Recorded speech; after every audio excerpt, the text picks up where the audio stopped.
Call bell की आवाज़ सुनकर दीपू ने दरवाज़ा खोला। दरवाजे पर एक औरत खड़ी थी। उस औरत ने बताया कि वह अरुण से मिलना चाहती है। औरत को वहीं रोककर दीपू अरुण को बताने चला गया। साहब, दरवाजे पर एक औरत खड़ी है जो आपसे मिलना चाहती है। दीपू ने अरुण से कहा। कौन है? अरुण ने पूछा। मैं नहीं जानता साहब, लेकिन देखने में भली लगती है, दीपू ने जवाब दिया। बुला लो उसे, देखें किस काम से आई है। दीपू उस औरत को अंदर बुला लाया। अरुण उसे देखते ही हैरत से बोला, अरे संगीता, तुम हो? कहो कैसे आना हुआ? आओ बैठो। संगीता सोफे पर बैठते हुए बोली, बहुत मुश्किल से तुम्हें ढूंढ पाई हूँ। एक तुम हो जो इतने दिनों से इस शहर में हो, पर मेरी याद नहीं आई। तुमने कहा था कि जब कानपुर आओगे तो मुझसे मिलोगे, मगर तुम तो बड़े साहब हो, इन सब बातों के लिए तुम्हारे पास फुर्सत ही कहाँ है। संगीता, ऐसी बात नहीं है। दरअसल मैं हाल ही में कानपुर आया हूँ। ऑफिस के काम से फुर्सत ही नहीं मिलती। अभी तक तो मैंने इस शहर को ठीक से देखा भी नहीं है। अब छोड़ो इन बातों को, पहले यह बताओ कि मेरे यहाँ आने की जानकारी तुम्हें कैसे मिली? अरुण ने संगीता से पूछा। मेरे पति संतोष से, जो तुम्हारे ऑफिस में ही काम करते हैं, संगीता ने चहकते हुए बताया। तो संतोष जी हैं तुम्हारे पति? मैं तो उन्हें अच्छी तरह जानता हूँ, वे मेरे ऑफिस के अच्छे वर्कर हैं, अरुण ने कहा। अरुण के ऑफिस जाने का समय हो चुका था, इसलिए संगीता जल्दी ही अपने घर आने की कहकर लौट गई। ऑफिस के कामों से फुर्सत पाकर अरुण आराम से बैठा था। उसके मन में अचानक संगीता की बातें आ गई। 5 साल पहले की बात है। अरुण अपनी दीदी की बीमारी के दौरान उसके घर गया था। वह इंजीनियरिंग का इम्तिहान दे चुका था। संगीता उसकी दीदी की नंद की लड़की थी। उसकी उम्र 18 की रही होगी। देखने में वह अच्छी थी। किसी तरह वह 10वीं पास कर चुकी थी। पढ़ाई से ज़्यादा वह अपने आप पर ध्यान देती थी। संगीता दीदी के घर में ही रहती थी। दीदी की लंबी बीमारी के कारण अरुण को वहाँ तकरीबन 1 महीने तक रुकना पड़ा। जीजा जी दिन भर ऑफिस में रहते थे। घर में दीदी की बूढ़ी सास थी। बुढ़ापे के कारण उनका शरीर तो कमज़ोर था, पर नज़रें काफ़ी पैनी थी। अरुण ऊपर के कमरे में रहता था। अरुण को समय पर नाश्ता व खाना देने के साथ साथ उसके ज़्यादातर काम संगीता ही करती थी। संगीता जब भी खाली रहती तो ज़्यादा समय अरुण के पास ही बिताने की कोशिश करती। उसकी बातों में कीमती गहने, साड़ियाँ, अच्छा घर व आधुनिक सामानों को पाने की ख्वाहिश कर रखती थी। उसके साथ बैठकर बातें करना अरुण को भी अच्छा लगता था। संगीता भी अरुण के करीब आती जा रही थी। वह मन ही मन अरुण को चाहने लगी थी। लेकिन दीदी की सास दोनों की हालत समझ गई और एक दिन उन्होंने दीदी के सामने ही कहा, अरुण, अभी तुम्हारी उम्र कैरियर बनाने की है। जज्बातों में बहकर अपनी ज़िंदगी से खेलना तुम्हारे लिए अच्छा नहीं है। दीदी की सास की बातें सुनकर अरुण को अपराध बोध का एहसास हुआ। वह कुछ दिनों बाद ही दीदी के घर से वापस आ गया। तब तक दीदी भी ठीक हो चुकी थी। 1 साल बाद अरुण गैजेटेड अफसर बन गया। इस बीच संगीता की शादी तय हो गई थी। जीजा जी शादी का बुलावा देने घर आए थे। लौटते समय वे शादी के कामों में हाथ बटाने के लिए अरुण को साथ लेते गए। दीदी के घर में शादी की चहल पहल थी। एक शाम अरुण घर के पास बाग में यूं ही टहल रहा था। तभी अचानक संगीता आई और बोली, अरुण, समय मिल जाए तो कभी याद कर लेना। संगीता की शादी हो गई। वह ससुराल चली गई। अरुण ने भी शादी कर ली।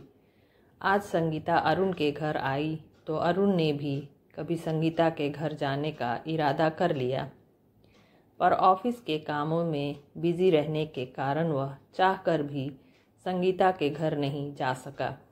मगर संगीता अरुण के घर अब रोज जाने लगी। कभी कभी संगीता अरुण के साथ उसके लिए शॉपिंग करने स्टोर में चली जाती। स्टोर का मालिक अरुण के साथ संगीता को भी खास दर्जा देता था। एक आध बार तो ऐसा भी होता कि अरुण की गैर हाजिरी में संगीता स्टोर में जाकर अरुण व अपनी ज़रूरत की चीज़ें खरीद लाती, जिसका भुगतान अरुण बाद में कर देता। अरुण संगीता के साथ काफ़ी घुल मिल गया था। संगीता अरुण को खाली समय का एहसास नहीं होने देती थी। एक दिन संगीता अरुण के साथ लेकर साड़ी की दुकान पर गई। अरुण की पसंद से उसने 3 साड़ियाँ पैक कराई। काउंटर पर आकर साड़ी का बिल लेकर अरुण को देते हुई चुपके से बोली, अभी तुम भुगतान कर दो, बाद में मैं तुम्हें दे दूंगी। अरुण ने बिल का भुगतान कर दिया और संगीता के साथ आकर गाड़ी में बैठ गया। गाड़ी थोड़ी दूर ही चली थी कि संगीता ने कहा, जानते हो अरुण, संतोष जी के चाचा जी की लड़की की शादी है। मेरे पास शादी में पहनने के लिए कोई ढंग की साड़ी नहीं है, इसलिए मुझे नई साड़ियाँ लेनी पड़ी। मेरी शादी में माँ ने वही पुराने ज़माने वाले हार दिया था जो टूटा पड़ा है। शादी में पहनने के लिए मैं एक अच्छा सा हार लेना चाहती हूँ, पर क्या करूँ, पैसे की इतनी तंगी है कि चाहकर भी मैं कुछ नहीं कर पाती हूँ। मैं चाहती थी कि तुमसे पैसा उधार लेकर एक हार ले लूँ, बाद में मैं तुम्हें पैसा लौटा दूँगी। अरुण चुपचाप संगीता की बातें सुनता हुआ गाड़ी चलाए जा रहा था। उसे चुप देखकर संगीता ने पूछा, अरुण, तो क्या तुम चल रहे हो ज्वेलरी की दुकान में? तुम कहती हो तो चलते हैं, न चाहते हुए भी अरुण ने कहा। संगीता ने ज्वेलरी की दुकान में 15,000 का हार पसंद किया। अरुण ने हार की कीमत का चेक काटकर दुकानदार को दे दिया। फिर दोनों वापस आ गए। अरुण को संगीता के साथ समय बिताने में एक अनोखा मज़ा मिलता था। आज शाम को उसने रोटरी क्लब जाने का मूड बनाया। वह जाने की तैयारी कर ही रहा था, तभी संगीता आ गई। काफ़ी सजी सवरी थी। उसने साड़ी से मैच करता हुआ ब्लाउज पहन रखा था। उसने अपने लंबे बालों को काफ़ी सलीके से सजाया था। उसके होठों की लिपस्टिक व माथे व लगी बिंदी ने उसके रूप को काफ़ी निखार दिया था। देखने में लगता था कि संगीता ने सजने में काफ़ी समय लगाया था। उसके आते ही परफ्यूम की खुशबू ने अरुण को मदहोश कर दिया। वह कुछ पलों तक ठगा सा उसे देखता रहा। तभी संगीता ने अरुण को फिल्म की 2 टिकटें देते हुए कहा, अरुण, तुम्हें आज मेरे साथ फिल्म देखने चलना होगा। इसमें कोई बहाना नहीं चलेगा। अरुण संगीता की बात को टाल न सका और वह संगीता के साथ फिल्म देखने चला गया। फिल्म देखते हुए बीच बीच में संगीता अरुण से सट जाती, जिससे उसके उभरे अंग अरुण को छूने लगते।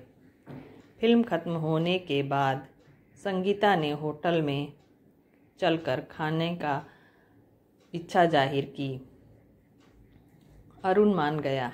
खाना खाकर होटल से निकलते समय रात के 1:30 बज रहे थे।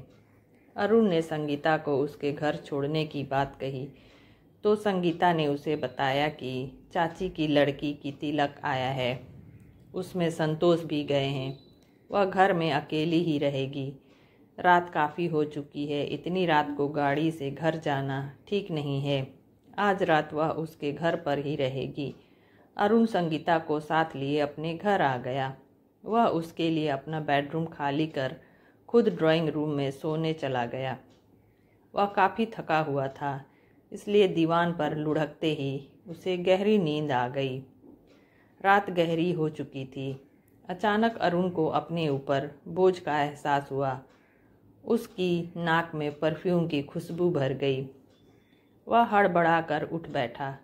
उसने देखा कि संगीता उसके ऊपर झुकी हुई थी। उसने संगीता को हटाया तो वह उसके बगल में बैठ गई।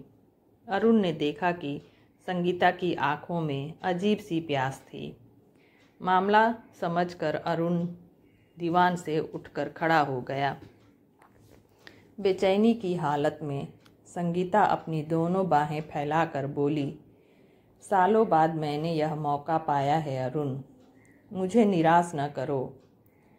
लेकिन अरुण ने संगीता को लताड़ते हुए कहा, लानत है तुम पर संगीता, औरत तो हमेशा पति के प्रति वफादार रहती है और तुम हो जो संतोष को धोखा देने पर तुली हुई हो।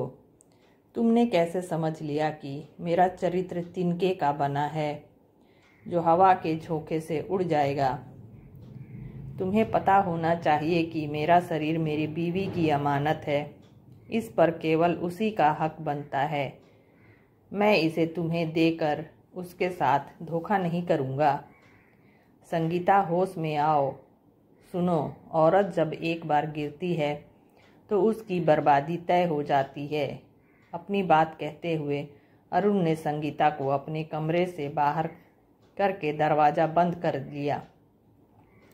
सुबह देर से उठने के बाद अरुण को पता चला कि संगीता तो तड़के ही वहाँ से चली गई थी। अरुण ने अपनी समझदारी से खुद को तो गिरने से बचाया ही, संगीता को भी भटकने नहीं दिया। तो दोस्तों, कहानी अच्छे लगे तो लाइक शेयर करना ना भूलें। मिलते हैं नेक्स्ट वीडियो में कुछ अच्छी कहानियों के साथ। Thanks for the watching.